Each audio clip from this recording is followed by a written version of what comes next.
Hey everyone, welcome to my channel, Kindred Souls of Brooklyn. And today, folks, I have a really interesting video for you wearing my Skyliner shirt today that concerns the breakdowns at the new Tiana's Bayou Adventure. I was on it, I'm an annual pass holder, and we've been on the ride. Ride didn't break down when we were on it, but the statistic is that 25% of the time the ride is broken down, which is causing a lot of problems for Disney. The ride in California version of the Tiana's is not open yet, probably late summer that's opening up. But stay tuned, I have a very interesting theory as to why this is happening. So stay tuned, hope you enjoy the So this next thing I'm going to tell you is my own information that I encountered myself. When I was at Disney, I was in security and I was a security foreman. And what would happen is I did that 5 days a week, but oftentimes Disney would want you to work extra shifts, extra days. So I've worked the closure when we were closed for COVID. I've worked the NBA bubble. I don't work for the company currently. I love the company. But something came to me when I thought about a shift that I had done. And this is really not common knowledge. I mean, I've tried to search it up. I'm sure someone probably knows it somewhere. Of course, people at Disney know it. But most of the public doesn't know this. So one day when I went into Magic Kingdom, which is where I was typically assigned to, I went in to the security desk and they said to me, "We have a special assignment for you. We need you to go to Disney Springs." So each land, each park has its own. Obviously, it's all Disney security, but your home is in either in Magic Kingdom or Epcot or Hollywood Studios, or your home could be at Animal Kingdom, or your home could be at Disney Springs. And depending on what your assignment is, of course, you could be loaned out. So this particular day, because it was an extra day, an extra shift, I was being loaned out to Disney Springs. So I was like, oh, okay, whatever, I'll do it. I mean, I love working at the company, a lot of happy memories, and I hope to work there again. But so if you're not familiar with the Magic Kingdom, you have to park at Disney University, get on a bus.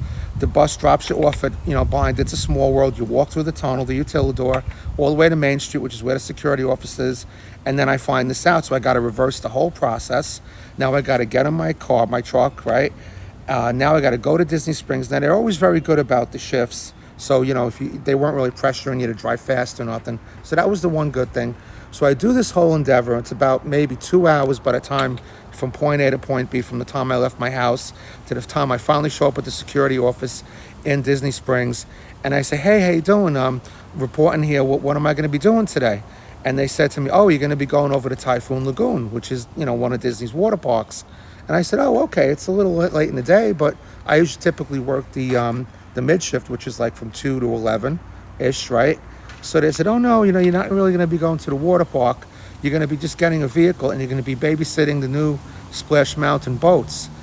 And I said, "Oh, I didn't know we were getting new boats for Splash Mountain." And they said, "Yeah, they were delivered. They're waiting to go over to Magic Kingdom. So while they're over there, we don't need anybody messing with them. They're in the parking lot, obviously, and under tarps. So we just need you to stay by there and just keep an eye on them."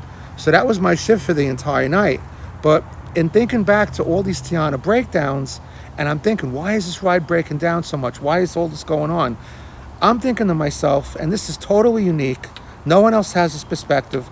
I'm thinking it's because the ride vehicles are new. The logs themselves are new, or are they new? But they're definitely different. Now, I have a couple of articles I'm going to show you that I'm going to show you from my computer about how when Disneyland switched out their logs in 2008, they had a lot of problems. So bear with me on this video. I'm going to show you some different things.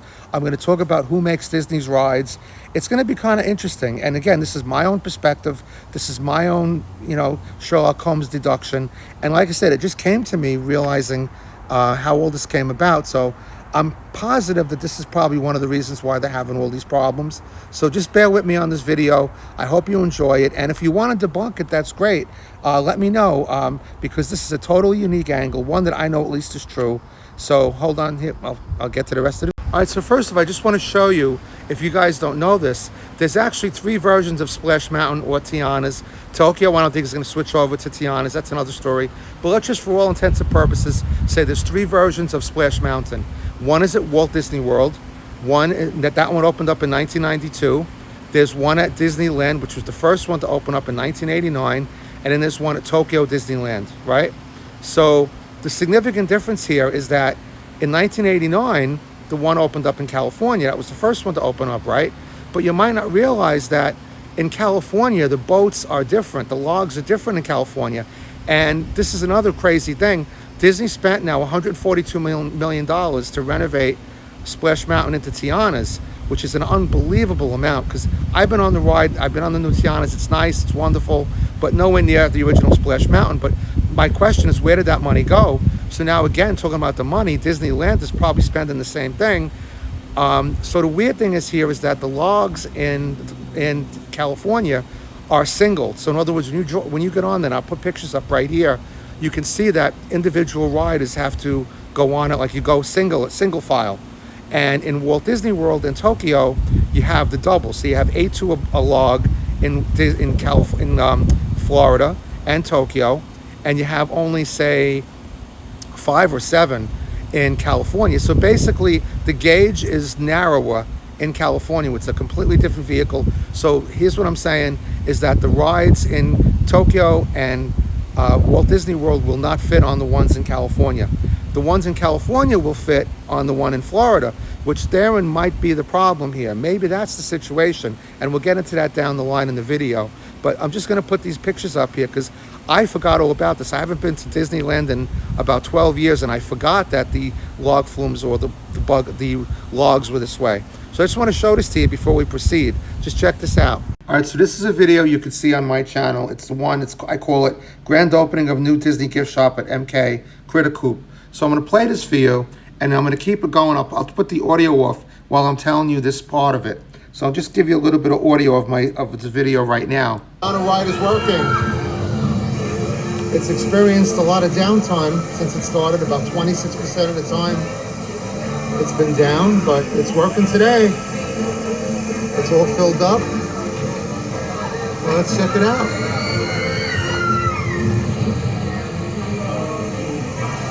Lots of water coming down today.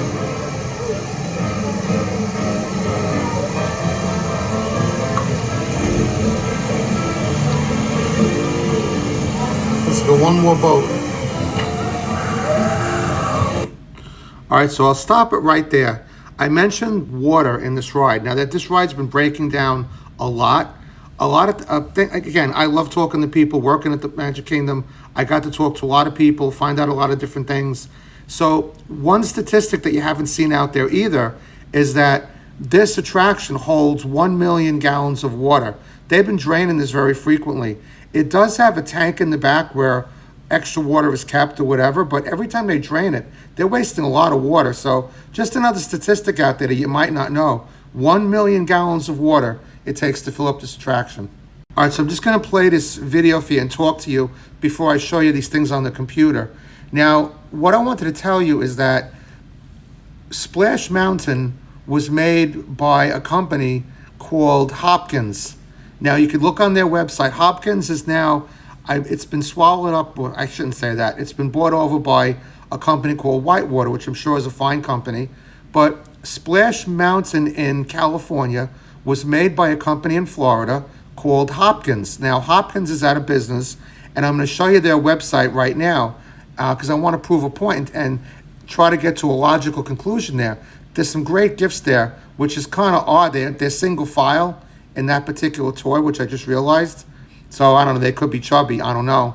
But let me show you some stuff now that I found out. Now, this is a lot of research and a lot of digging this took me.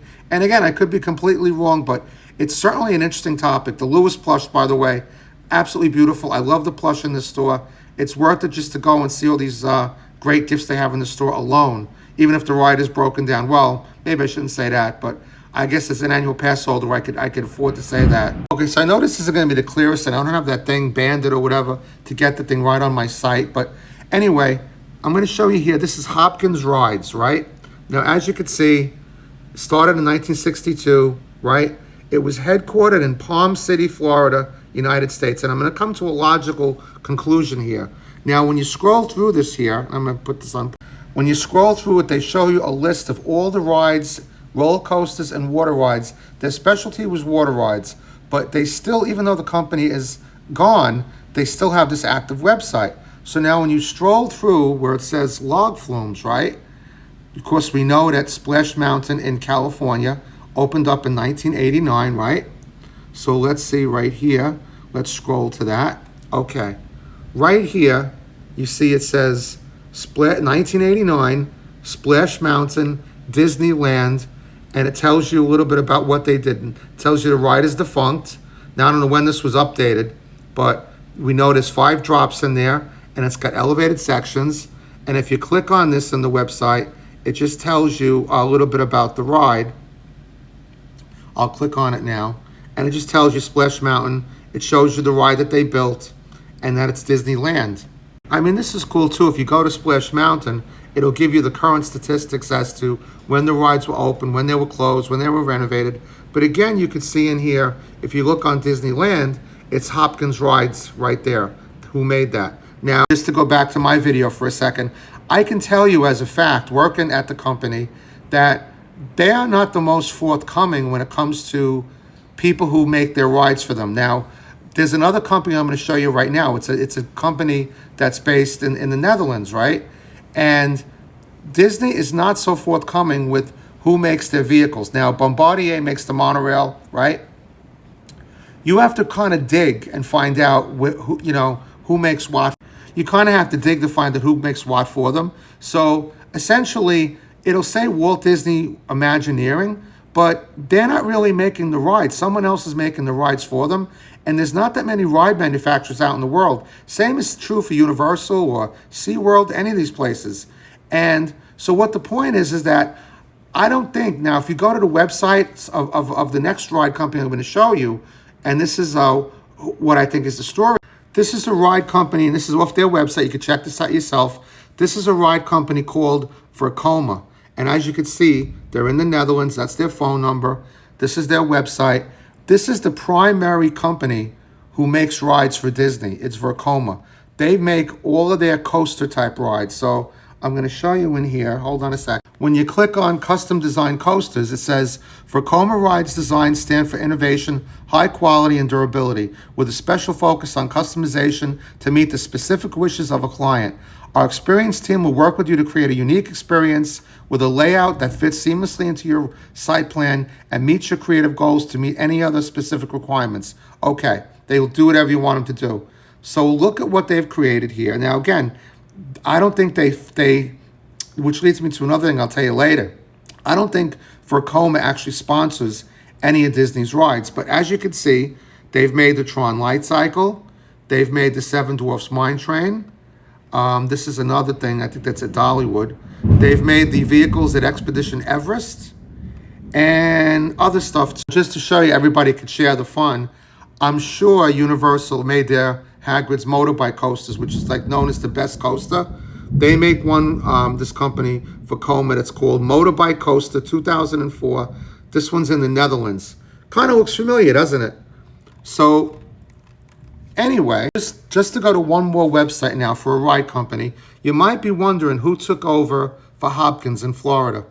This is a company called Whitewater. In 2012, I believe it was, they took over all of Hopkins' assets, okay? And this company specializes in water rides, right? Which is probably, Disney is, like I was telling you before, Disney is not really good at sharing who made the ride. When Bombardier actually gave them the monorails way back when, and I know because I drove monorail, they made Bombardier give them like the plans and all that. So when the monorail accident happened, it was a pain in the neck for Disney to make the 12th monorail again, because all the plans, Bombardier didn't have the plans anymore. Bombardier makes trains, you know. Anyway, this company here actually bought Hopkins. So if you look on their site, you're going to see this company provides annual preventive maintenance. Now, unfortunately, and I love the company, I bleed Disney, but much like in the case of Star Wars, and I know it's apples and oranges, what did Disney do with Star Wars? They bought it from George Lucas, and they basically said, take a walk. And now look, they're in hot water. The Acolyte just crashed and burned. It's just kind of crazy, you know, but look at these ride vehicles. I mean, do they look familiar? I think that's the Warner Brothers one, right? So I think what's going on here is that Disney is not paying for maintenance. I mean, they could get a company like this to come in and do this kind of maintenance, as you see. And it tells you on here all kinds of scheduled maintenance. Now, you got to realize, too, why does Disney have such wear and tear? Well, unlike a park, say, like in Coney Island, where I originally come from, that's down half of the year, Disney stuff goes year-round. And it talks here about boat refurbishment, about individual hydraulic lap bars, removable floor panels, high-quality fiberglass, right? And replacement parts. I don't think Disney really wants to pay for this. And where they're spending all the money now, Disney is also notorious for taking out big lunches and sending people to like locations, like sending out locations, like they send people to like Norway or something, and it's like a big waste of money. So a lot of that $142 million is not being put into the ride. Now, what really surprised me is for California, they're not changing the ride vehicles, but I guess maybe it isn't much of a surprise. So I think what I'm saying here is that when they switched out the rides in 2020 that I babysat, I'm wondering if those rides were older rides, were they orphaned rides, as you see on the other website over there, that were they changed? Now, I can tell you from driving the monorail that the concrete in the monorail station at the Magic Kingdom, there's twice as much concrete in that station and the beams over there because it was built in 1971 as opposed to Epcot that was built in 1982. There's only half as much concrete. Now, you could say, well, all right, there's innovations and whatever. But the point is has Disney skimped on the quality? Are those boats, the boats that were delivered in 2020 that I babysat, were those really new boats? Were those boats maybe California boats or boats from Tokyo that they refurbished? Maybe the boats aren't as heavy. I have to show you this one last article. This is what really put the icing on the cake. This is an article from Robert Niles back in 2008, and it's talking about the height restriction on Splash Mountain, right? And I'm going to read it for you. So basically, what he says in this article, and I'm going to say, I'll put it right here for you. Pardon me, I know it's a little, not that fancy, but it says here, Disneyland has been having problems with Splash Mountain ever since it's changed over its logs during a previous rehab. All other Splash Mountains have a 2x2 seating arrangement with relatively low height restrictions. Disneyland Splash Mountain, which was the original version of the ride, was built with a narrower flume and a traditional single-file log. That meant really lousy ride capacity, since you could only get half as many people in a typical ride unit compared with the Orlando version. So, and he says here, and this is in 2008, the trouble is, you can't just slap a wider log onto the ride without pretty much rebuilding the whole thing. So Disney tried a new seating arrangement in California with 2 seats in the back row and individual seat wells for all other rows, as opposed to the benches it had before. And parents could control their kids easier and all that. But what happened was it led to many, many ride problems. Now, he doesn't go on to say as to why it caused it, like in terms of logistics or whatever, and there's a lot of people that actually answer it and they say, well, the ride restrictions only for the front row. But it points out here, way back in 2008, that Disney tried to mess and actually that vehicle does exist right now. So in terms of the California situation, the reason why you're having delays and problems in California since 2008 is what this guy spells out, is that they messed around with the original ride vehicle and they put a 2-seater thing in the back to get more people on it, but it caused all kinds of problems. So again, this company, Whitewater, talks about orphaned rides, right? So I guess my question is, now look at that log. That's not from Disneyland. That's from, I don't know where, but there's lots of orphaned rides around the country. So obviously, and again, I'm not knocking it, but the question is, did Disney try to go on the cheap and buy logs from another place, and maybe they weren't as heavy, maybe there was some kind of problem with them, and this is what's causing all these problems. Now, again, that's the Disneyland version. Did they do the same thing for Disney World? When I saw those new logs coming in 2020, I believe it was 2020 because we reopened again in July, and I think this was probably around August or September of 2020. But you could see that, I mean, how different can you really make a log flume? And like I said, Disney's not making these rides. Other people are making these rides, and there's not many people in the world that could really make these things. So this is my theory, and it's a very different theory. Now, again, I could see in this picture from the website, these particular logs are from Warner Brothers. I don't know if that's in. I think there's a park in Saudi Arabia, so I don't know if those are the logs for Saudi Arabia or not. But you can see it's basically the same thing, not so much different. So back to the Hopkins website again. If you look at when the company was the busiest, and they were bought up in 2012, if you look at when they were the busiest, right? It's in the 90s, early, like when Splash Mountain opened up in Florida. So I think Disney just for some reason didn't want to give them credit. But I'm sure that Hopkins built Splash Mountain in Florida. I'd be very surprised. Again, why would they let a company in Florida that's based in Palm City, Florida, build it for California, and yet they wouldn't let them build it in Florida, especially when the place was churning out rides like crazy. You could see all this, how many they made back at that point. So I just think Disney probably didn't give them credit for it. So neither here nor there, I guess, in that. So I know this was a really long video, folks, and this is just my own. I took some B-roll footage for somebody, my friend Peter Pan John. So this is my own B-roll video. So I just wanted to finish this video. I know this was a really long video, and I tried to explain it the best way I knew how. And thanks for staying on this long. But I think the theory is probably pretty sound. And I think that the problem is that those vehicles, as I mentioned, it's something with the vehicles, because the ride worked like a clock all those years. Now, I remember when I worked there on Dream Squad, when I worked there on security for the most part before that, and as a guest going there many times, it went down here and there, but nowhere near what's happening now. It could also be old. It could be also a lot of other variables. But I do think the problem is with the boats. And if nothing else, I can't believe that Disney is going to spend $140 million in California, and it's not going to widen the flume and make it wider so that it would accommodate all three boat sizes. Makes absolutely no sense to me. I mean, that would be the first thing I would do, where I could move boats from one place to another or whatever. Why have different boats in California? I know they got a challenge with space, but I mean, maybe it's bigger than I thought, but I don't know. I would think the boats would probably fit once you did the work on the slide, but I don't know. Maybe I'm wrong, but anyway, for that much money, you should be able to do it. So I don't know. You folks, let me know what you think. If you've been on the ride, I mean, this ride's been dissected up and down, back and forth.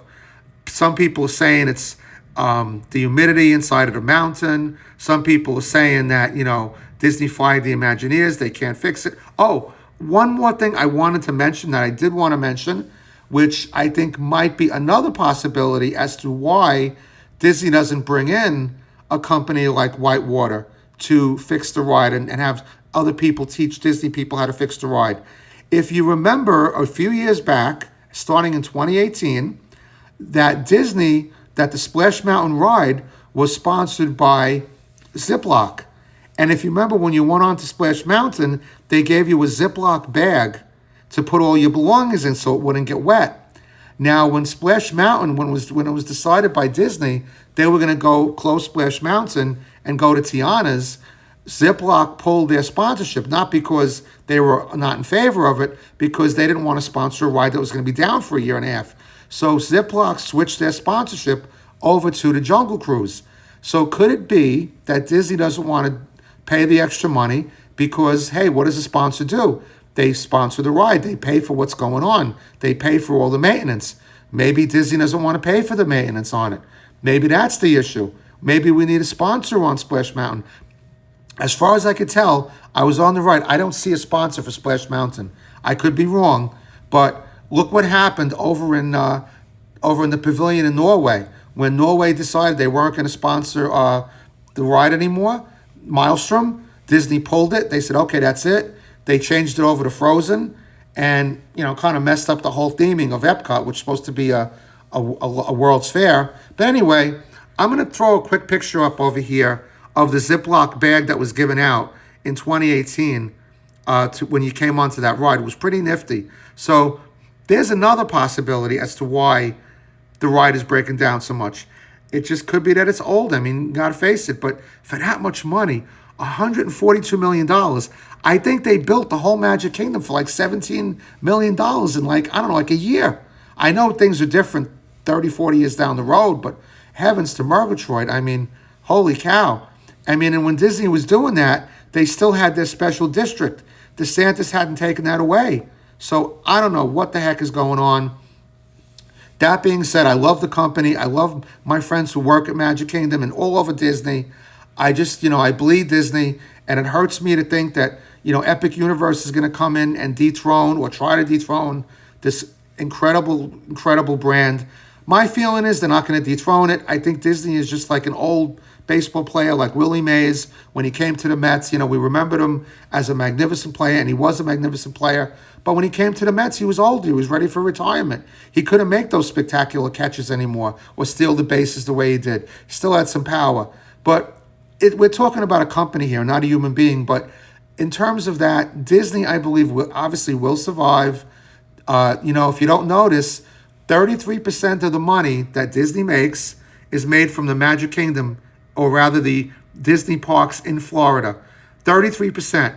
Last year, guess how much they spent to put back into the parks? 1% of their gross. It's ridiculous. Magic Kingdom, all the parks, Epcot, it needs a lot of love, especially at that much of a percentage. We need some love here. We need, as annual pass holders, as fans of Disney, as tourists coming to Orlando, this should be the primo park in the world. Forget about giving all the best things to Tokyo and China and Shanghai and Paris. No. It starts in America. It starts in the home parks of Disneyland and Disney World, the parks that Walt himself has a fingerprint on. That's my opinion. I mean, I love everybody else out there. No isolationism, but the fact that we're only getting 1% here in Florida when we're making 33% for the company, that doesn't make sense. So anyway, it's been a long enough video. It's almost like a movie, but I hope you enjoyed it. And, let me know what you thought. Please subscribe. I'd love to hear from you. That kitchen sink looks awful good there, right? Not a kitchen sink, it's a sundae. But anyway, thank heavens for some B-roll film. So love you guys. I'll see you in the next video. Could go for a Casey's right about now, too. Ooh. Take care, folks. Love you.